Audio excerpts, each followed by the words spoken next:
আসসালামু আলাইকুম রহমতুল্লাহ। কি অবস্থা, সবাই ভালো আছেন? দেখেন আমাদের আরব সাগরগুলা, আমি এখানে থাকি দ্বীপের মধ্যে, ওমান আরব সাগর। এখানে অনেক কাছে সাগরগুলা দেখছেন, এই পাহাড়গুলা দেখেন। মানে যে কোনো সময় পানি আসলে আমাদের সমস্যা হতে পারে। মানে এত কাছে সাগর, এটা দ্বীপ ওমানের থেকে অনেক দূরে, ওমানের দিকে পশ্চিম দিকে পড়ছে, বুঝছেন? তো এখানে ভিউগুলো অনেক সুন্দর। আর যারা ওমানে আছেন এদিকে আসবেন ঘোরার জন্য। ওমান মুসাদ্দাম খাসাব একটা জায়গা, এটাই সবাই এখানে পর্যটন করতে আসে, সবাই এখানে ঘোরাঘুরির জন্য আসে।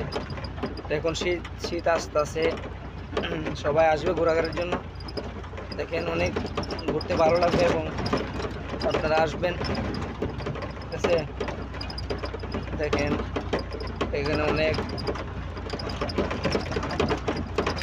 আপনার বালি হাঁস আছে, এই দেশের বালি হাঁসগুলো অনেক সুন্দর দেখতে। দেখেন বালি হাঁসগুলো দেখা যাচ্ছে এখান থেকে। দেখেন বালি হাঁস, ওই দেখা যাচ্ছে বালি হাঁস, অনেক হাঁস।